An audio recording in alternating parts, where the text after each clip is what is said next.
بسم اللہ الرحمن الرحیم۔ مہاراجا سرندیپ تخت پر رونق افروز تھے۔ تخت سے نیچے دائیں بائیں آبنوس کی کرسیوں پر چند سردار حسب مراتب بیٹھے تھے۔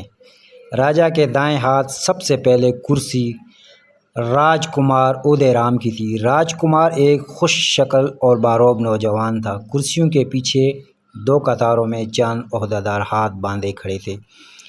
چوبدار دربار میں داخل ہوا اور رسمی آداب بجا لانے کے بعد بولا، مہاراج دلیپ سنگھ حاضر ہونے کی اجازت چاہتا ہے۔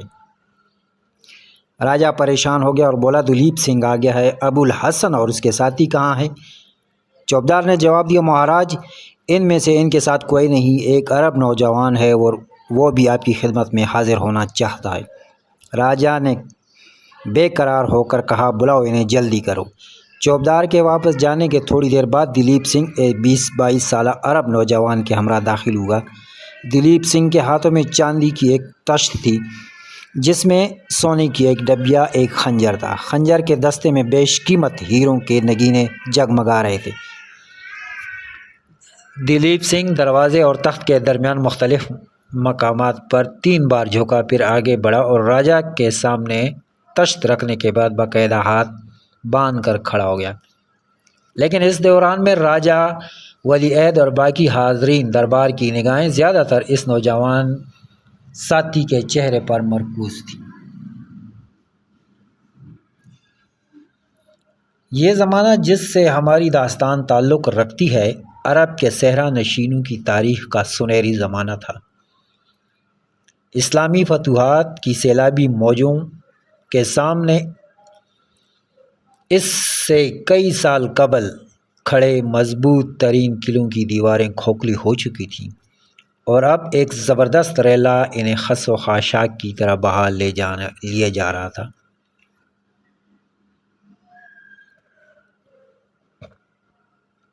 ترکستان، آرمینیا اور شمالی افریقہ کے میدانوں میں ان کے گھوڑے سرپٹ دوڑ رہے تھے۔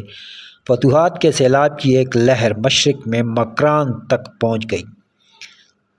یہ وہ زمانہ تھا جب کرب و جوار کے ممالک کے باشندے ہر عرب کے چہرے پر سکندر کا بخت، ارسطو کی سی فراست اور سلیمان علیہ السلام کا سا جال و جلال دیکھنے کے عادی ہو چکے تھے۔ روئے زمین کی ایک پسماندہ قوم اسلام کی دولت سے مالا مال ہو کر دنیا کی نگاہوں میں وہ بلندی حاصل کر چکی تھی جو آج تک کسی قوم کو نصیب نہیں ہوئی۔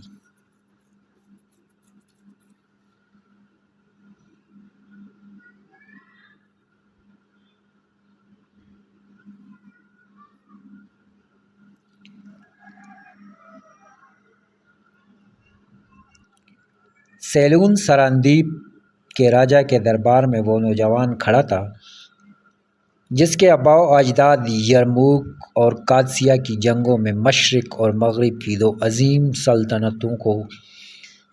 عظیم سلطنتوں کی عظمت کو خاک میں ملا چکے تھے۔ وہ ان نوجوانوں میں سے تھا جس کی صورت دیکھنے کے بعد کسی کو ان کی سیرت کے متعلق تحقیق کی ضرورت محسوس نہیں ہوتی تھی۔ راجا اور اس کے دربار میں ایک نظر میں اس کی صورت اور سیرت کی ہزاروں خوبیوں کے متعارف ہو چکے تھے۔ وہ بے پرواہی سے قدم اٹھاتا ہوا آگے بڑھا اور دیکھنے والوں کی نگاہیں اس کے جسم کی ہر جنبش میں ایک غایت درجہ کی خود اعتمادی دیکھنے لگی۔ اس کے ہونٹوں کو جنبش ہوئی اور تمام حاضرین ہمہ تن گوش ہوئے۔ کچھ دیر السلام علیکم کے الفاظ راجا اور درباریوں کے کانوں میں گونجتے رہے۔ راج کمار وعلیکم السلام کہہ کر مسکراتا ہوا اٹھا اور تمام سردار اٹھ کر کھڑے ہو گئے۔ راج کمار نے مصافحہ کے لیے ہاتھ بڑھایا۔ تمام سردار دربار کے آداب کا لحاظ نہ رکھتے ہوئے باری باری آگے بڑھ کر اس سے مصافحہ کرنے لگے۔ راج کمار نے اسے اپنے قریب بٹھا لیا اور ٹوٹی پھوٹی عربی میں اس سے باتیں کرنے لگا۔ راجکمار نے نام پوچھا، آپ کا نام؟ نوبارد نے جواب دیا، زبیر۔ آپ کہاں سے آئے ہیں؟ نوجوان کہنے لگا، بصرہ سے۔ ابوالحسن اور اس کے ساتھیوں کا پتہ چلا؟ زبیر نے جواب دیا، نہیں، مجھے ڈر ہے کہ وہ راستے میں کسی حادثے کا شکار ہو چکے ہیں۔ راجکمار کے چہرے پر یزمزگی چھا گئی۔ راجہ کچھ دیر فیصلہ نہ کر سکا کہ اس کے راجکمار کی باتوں پر خوش ہونا چاہیے یا ناراض۔ حاضرین تخت کے بجائے ان دو کرسیوں کی طرف دیکھ رہے تھے جن پر راجکمار اور عرب نوجوان رونق افروز تھے، اور راجہ کے لیے یہ نئی بات تھی، لیکن اپنے اکلوتے بیٹے کے منہ سے عربی کے ٹوٹے پھوٹے الفاظ سننے کی مسرت اس تلخی پر غالب آ رہی تھی۔ بالآخر اس نے کہا، ہم آپ کو دیکھ کر بہت خوش ہوئے ہیں۔ زبیر نے جواب دیا، شکریہ۔ سرندیپ کے راجہ کو ہمارے خلیفہ اور والی عراق سلام کہتے ہیں۔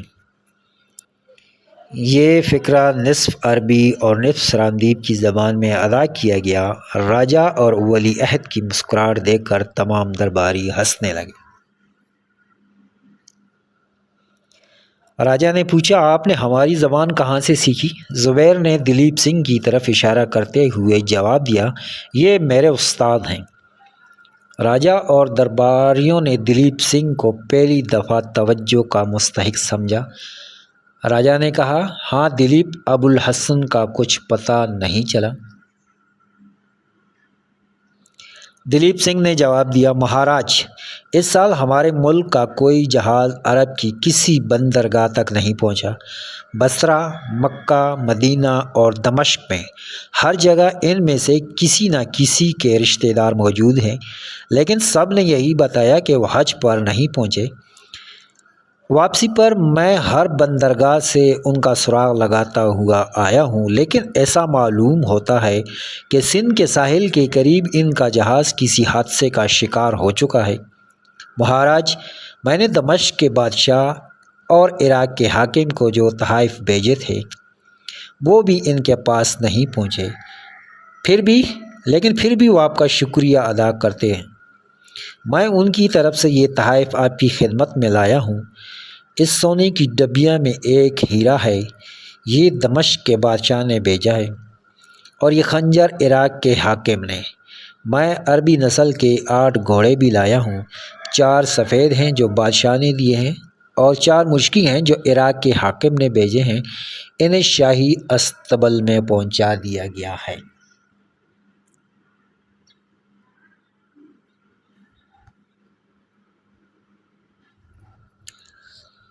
راجہ نے جھک کر ڈبیا اٹھائی اور کھول کر کچھ دیر چمکدار ہیرا دیکھنے کے بعد خنجر اٹھا کر اس کے دستے کی تعریف کرتا رہا۔ اس کے بعد اس نے دونوں تحفے راجکمار کی طرف بڑھاتے ہوئے کہا،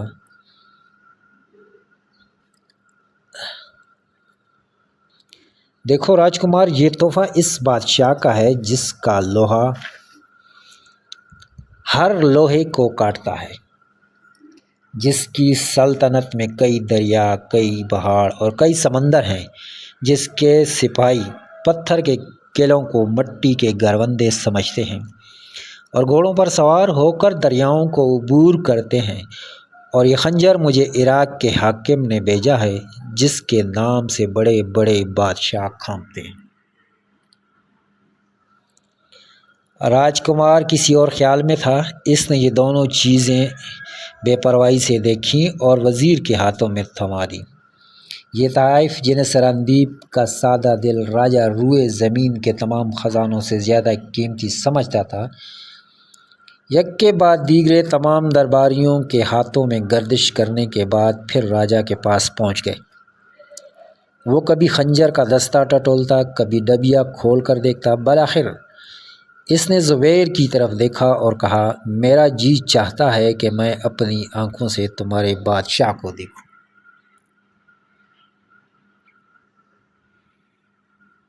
زبیر نے جواب دیا، ہمارا کوئی بادشاہ نہیں۔ راجہ نے مسکراتے ہوئے کہا، ابوالحسن بھی یہی کہا کرتا تھا کہ مسلمان کسی کو بادشاہ نہیں بناتے۔ آہ بیچارہ کتنا اچھا آدمی تھا، تلوار کا دھنی، بات کا پکا، اس کی لڑکی کو کس قدر صدمہ ہوگا، اور وہ عبد الرحمن اور یوسف کس قدر شریف تھے۔ بھگوان جانے یہ خبر سن کر ان کے بال بچوں کی کیا حالت ہوگی۔ آپ ان سے ملے ہیں؟ جی نہیں، میں سیدھا آپ کے پاس آیا ہوں۔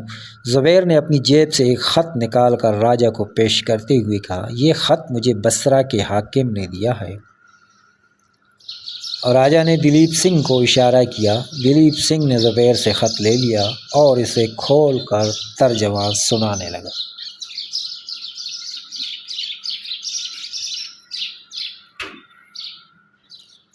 مہاراج کو والی بصرہ سلام کہتے ہیں۔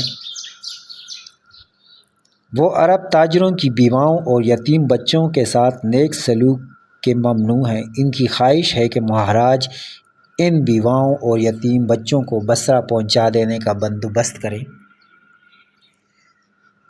وہ آپ کے ایلچی کے ساتھ اپنی فوج کے ایک سالار زبیر کو ایک جہاز دے کر بھیج رہے ہیں اور امید کرتے ہیں کہ آپ بہت جلد ان کی روانگی کا بندوبست کر دیں گے۔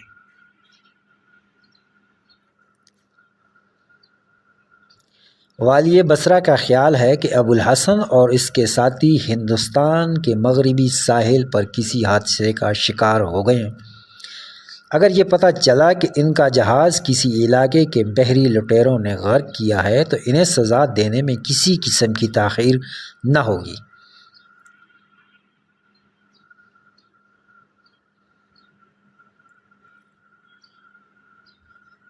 خط کا مضمون سننے کے بعد راجہ گردن جھکائے دیر تک سوچتا رہا۔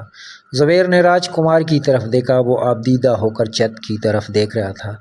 زبیر نے کہا، آپ بہت پریشان ہیں، معلوم ہوتا ہے کہ آپ کو عربوں کے ساتھ بہت انس تھا۔ راج کمار کے بھینچے ہوئے ہونٹوں پر کپ کپی سی طاری ہو گئی۔ اس نے آنسوؤں کو ضبط کرنے کی ناکام کوشش کی، پھر اپنی جگہ سے اٹھا اور کوئی بات کیے بغیر اب کے کمرے میں چلا گیا۔ راجہ کو بذات خود ابوالحسن کے ساتھ دلی لگاؤ تھا۔ اس کی موت کی خبر اس کے لیے کم المناک نہ تھی، لیکن مسلمانوں کے خلیفہ کے ایلچی کی موجودگی کا احساس اسے انتہائی ضبط سے کام لینے پر مجبور کر رہا تھا۔ راج کمار کے اٹھ جانے کے بعد اس نے زبیر اور دلیپ سنگھ کے سوا تمام درباریوں کو رخصت کا حکم دیا اور زبیر سے کہا، راج کمار کو ابوالحسن کے ساتھ بے حد انس تھا، میں بھی اسے اپنا بھائی سمجھتا تھا، مجھے اس کی موت کا بہت دکھ ہے، لیکن یہ کیسے کہا جا سکتا ہے کہ وہ اور اس کے ساتھی مر چکے ہیں؟ ممکن ہے انہیں راستے میں بحری ڈاکوؤں نے گرفتار کر لیا ہو۔ مجھے سب سے زیادہ بیچاری ناہید کا دکھ ہے، ابھی وہ اپنی ماں کا غم نہیں بھولی، اب یہ صدمہ اس کے لیے ناقابل برداشت ہوگا۔ زبیر نے سوال کیا، ناہید کون ہے؟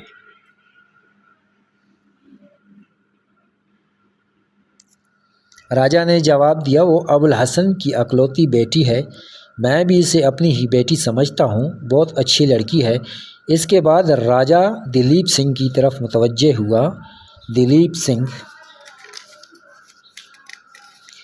انہیں مہمان خانے لے چلو اور اس بات کا خیال رکھنا کہ انہیں کسی قسم کی بھی کوئی تکلیف نہ ہو، میں راج کماری کو ان بچوں کی تسلی کے لیے بھیجتا ہوں۔